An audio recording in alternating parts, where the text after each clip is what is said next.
Bom dia, Silmar César Miller. Cadê Silmar? Ô, Oh, meu caro Otávio, tudo bom? Muito bom dia aos nossos amigos do Terra Viva. muito quente aqui em São Paulo, hein? Em alguns lugares do interior de São Paulo, aí Ribeirão Preto, que já é quente, diz que a temperatura pode chegar a 35 graus hoje. Daqui a pouquinho a gente vai saber na previsão do tempo. Aí também, pelo que eu estou vendo, você sem gravata e sem paletó, está calor em Porto Alegre. Bastante calor e previsão de chuva, que muita chuva para essa semana também. Aliás, previsão parece que é para todo o Brasil, né? Volta de chuvas aqui pesadas em boa parte do país. Isso aí. Daqui a pouquinho a gente vai saber certinho na previsão da Clima Tempo. Antes dos outros assuntos, o que temos aí de economia, commodities agrícolas? Tá bem, hoje é meio feriado nos Estados Unidos, dia dos veteranos. Veterano, pessoal que mortos nas guerras, das quais os Estados Unidos participou. Então, meio feriado, não é generalizado. Algumas bolsas funcionam, outras não. Então, a gente vai mais ou menos passar por cima aqui, o comportamento das bolsas, porque a movimentação de negócio também é pequena. Agora há pouco o soja estava subindo um pouco na Bolsa de Chicago, milho caindo um pouquinho, trigo também, nada muito significativo. Café em Nova York subindo, 0,6% agora há pouco, cacau também. Na contramão, queda do algodão e também do açúcar. Boi gordo aqui no mercado fundo B3, onde o mercado funciona normalmente, com alta de 0,2%. Petróleo desabando lá fora, caindo 2,2%, 72 dólares e 20 centavos o barril. Aqui o principal destaque do dia, na verdade, no mercado financeiro, está vindo o dólar voltando a disparar, uma alta forte de 1,1%, R$ 5,80 a cotação, e o mercado de ações com leve queda de 0,4% agora há pouco. Em ambos os casos, o reflexo da demora do governo. Eu acho que esse é um assunto bom para a gente comentar, demora do governo em fazer a poda dos gastos públicos aqui, que vem todo mundo aguardando, não sai nada, a coisa está enrolada, ou seja, não sei nem se vai sair alguma coisa, e se a coisa que sair vai ser satisfatória, vai ser suficiente para dar uma segurada na inflação, que continua subindo, na perspectiva dos analistas aqui, que é o Boletim Foco, que a gente pode comentar na sequência também. A situação muito complicada aqui no Brasil. Bom, é o seguinte, então, essa reforma tributária que está enrolada e não sai. Vamos juntar ela com o Boletim Focus, porque a estimativa para a inflação do Brasil para este ano teve nova revisão de alta no Boletim Focus. A revisão para o crescimento econômico do Brasil segue estimada em 3,10% na nova edição do Boletim Focus. Mas o Banco Central continua elevando a projeção para a inflação de 2024, de 4,59% para 4,62%. Para o ano que vem, vemos o mesmo comportamento de alta do IPCA se repetir, levando as projeções de 4,03% para 4,10%. Já a taxa Selic deste ano segue prevista em 11,75%. É que eu estava pedindo para aumentar um pouquinho o áudio, mas já vou com a outra reportagem que nós temos aqui, porque aí a gente junta tudo numa panela só. Faz uma sopa aqui, porque está no mesmo balaio. É a dificuldade do governo em definir onde usar a tesoura, que acabou empurrando a decisão sobre o corte de gastos para esta semana. Uma nova rodada de reuniões deve pôr fim ao impasse. Será?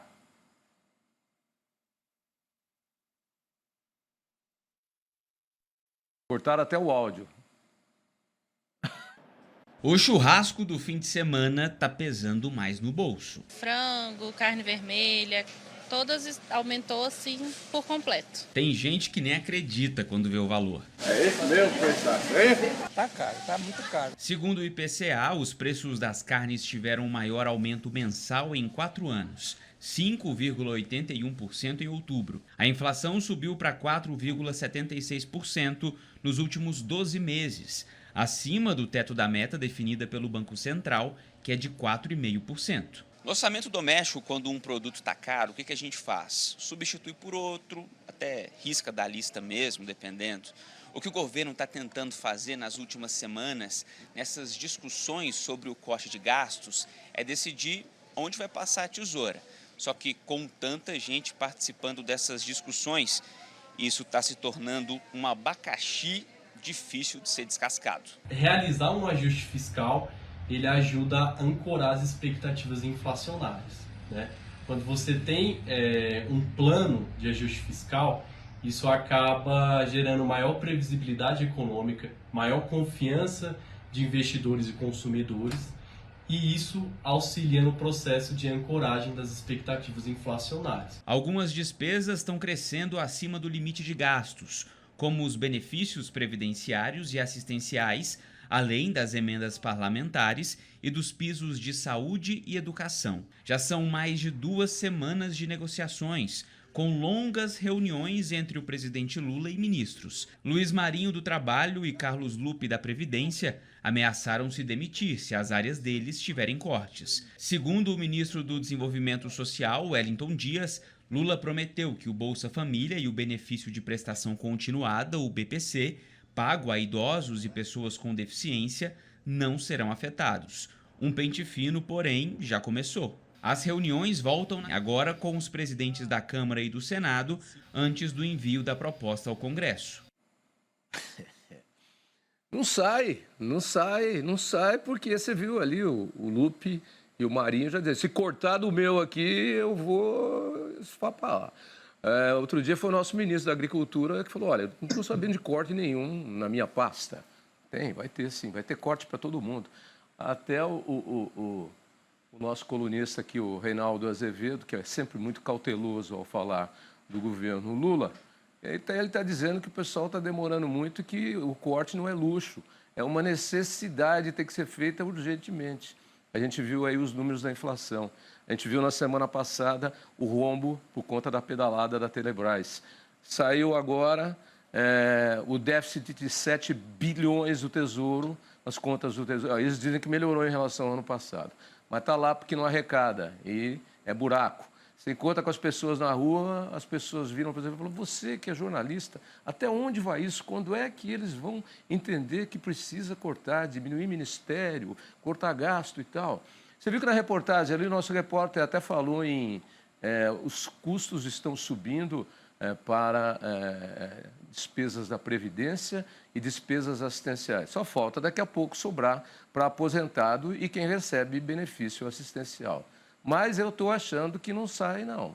Porque tem que dar uma penada ali, uma canetada, doa quem doer, né? Ou como diria o rei Juan Carlos, doere quem doere, né? E aí ninguém tem mão e coragem para fazer isso. Com a palavra, Silmar César Miller. Davi, a situação é cada vez mais complicada, né? A reforma fiscal também não sai no Congresso, se sair aquilo mais ou menos que a gente já vem acompanhando, ou seja, um imposto que vai continuar lá em cima, vai continuar cara a tributação aqui no Brasil, ou seja, vão reduzir 5 impostos para 2, mas ao mesmo tempo mantém-se uma taxa extremamente elevada, possivelmente na faixa dos 34,5% ou algo acima disso aí. E reforma do Ministério, ou seja, redução de gasto público também não sai. E agora, pela frente, a eleição de Donald Trump como novo presidente dos Estados Unidos. Toma posse agora dia 20 de janeiro. E lá a perspectiva toda é inflacionária, porque ele quer aumentar gasto público para tentar subsidiar setores que andam mal das pernas por lá. Tudo isso é inflacionário por lá também. E a inflação nos Estados Unidos é exportável, né? A gente sabe disso. Então, o cenário para frente, aliás, está bem claramente demonstrado aqui na perspectiva do Boletim Focus, né? Que a gente acabou de ver aqui. Tendência de taxa de inflação maior, fechando o ano já bem acima do teto da meta, que é 4,50, já se fala em 4,70 e por aí vai. E também por ano que vem, já perspectiva de crescimento da inflação acima do que vinha sendo esperado anteriormente. Então, tudo isso é um desafio imenso que tem o Brasil pela frente, e agora, inclusive, com um governo hostil nos Estados Unidos, ou seja, temos aqui um governo de esquerda, lá um governo de extrema-direita. Situação que fica cada vez mais complicada e tudo isso acaba batendo no nosso bolso também, que é a inflação que a gente acabou de ver aqui nos supermercados, os preços não param de subir e tudo isso geralmente é uma perspectiva muito pouco promissora para o Brasil nessa virada de 2024 para 2025 também.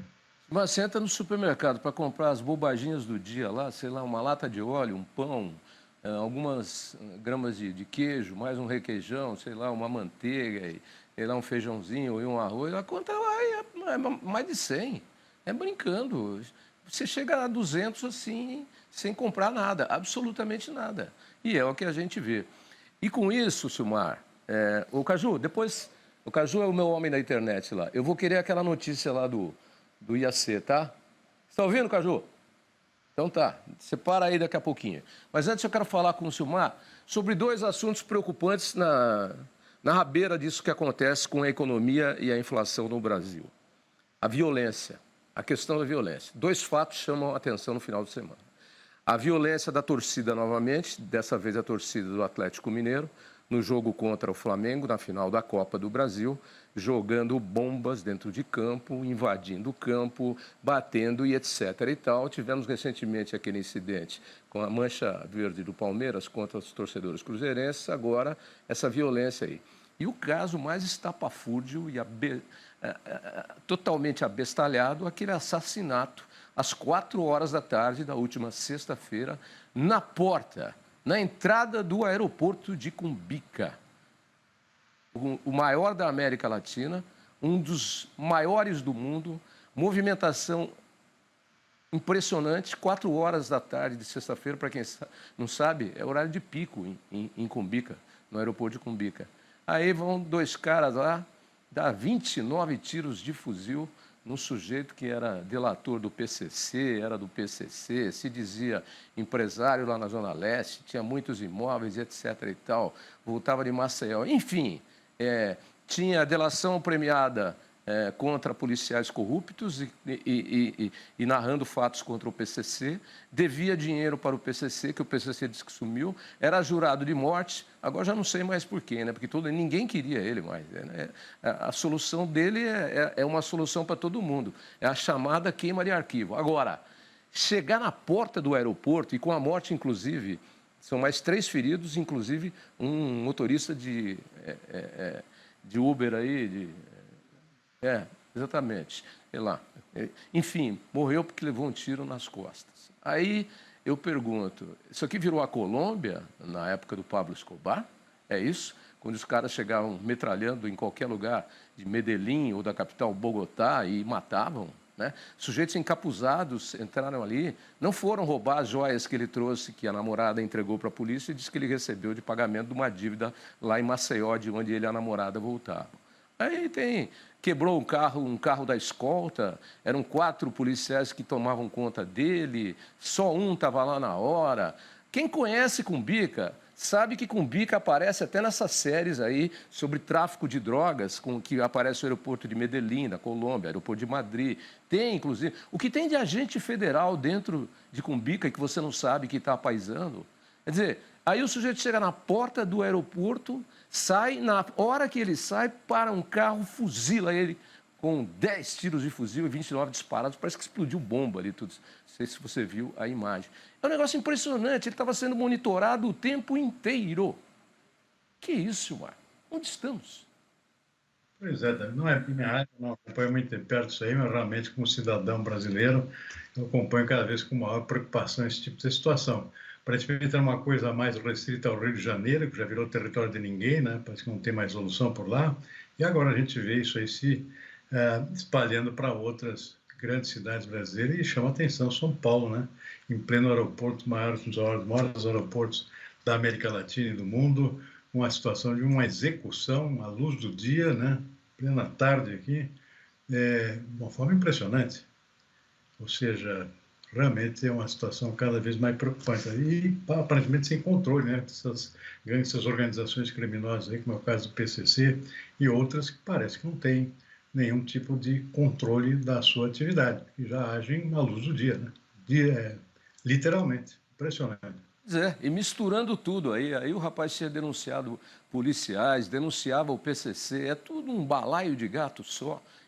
Agora, impressiona a violência à plena luz do dia, 4 horas da tarde. Quem conhece Cumbica, na sexta-feira, às 4 horas da tarde, você não consegue nenhuma vaga no estacionamento para parar o carro lá se você vai embarcar por volta desse horário aí. Tamanho é o movimento de entrada e saída de passageiros. Lamentável e é o descontrole total das autoridades brasileiras para a violência. Eu sei que isso é caso lá para o Joel da Atena, mas a gente não pode deixar de comentar isso, porque qualquer um de nós podia estar saindo lá, desembarcando de um voo e naquela cena de violência daquele crime a qualquer momento. Num lugar onde eu digo, É apinhado de policial. Policial civil, policial paisana, policial disfarçado, Polícia Federal, GCM. Tinha até um posto da GCM lá, que é um posto fixo da GCM de Guarulhos.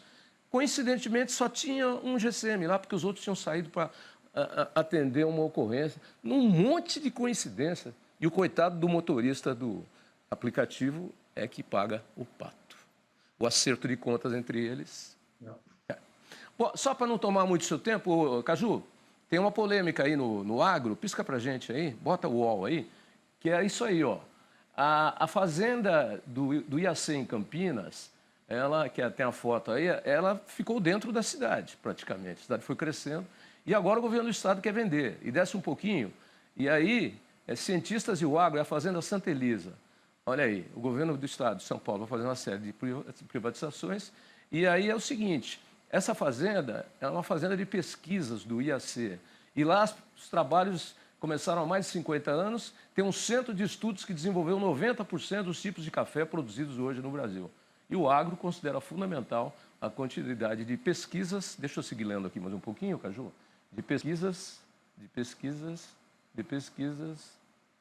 Caju, presta atenção em mim aqui, filho. Isso. Oxe.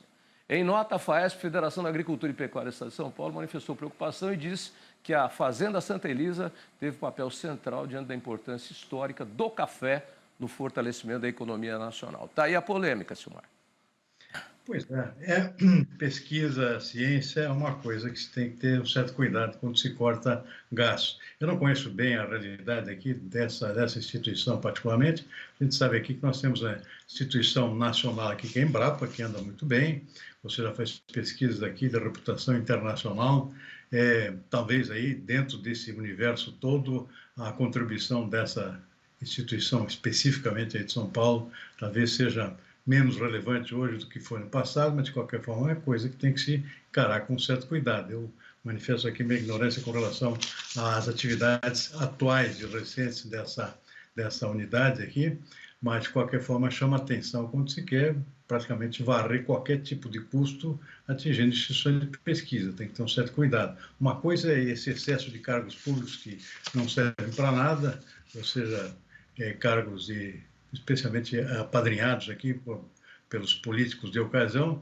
Uma outra coisa são pesquisadores, são cientistas que, mesmo que a instituição talvez esteja já um pouco fora da moda aqui, são cientistas que podem ser aproveitados em outra instituição. Então é bom ter cuidado com isso aí, porque isso pode afetar aquilo que é a natureza do nosso agronegócio, né? Ou seja, relevância e crescimento constante, especialmente em termos de produtividade. Aí a nossa opinião sobre mais este fato polêmico envolvendo aí áreas de pesquisa fundamentais para o agronegócio brasileiro. Silmar, boa semana para você que está começando, ótima segunda e amanhã a gente se fala novamente. Boa tarde, boa semana. Abraço.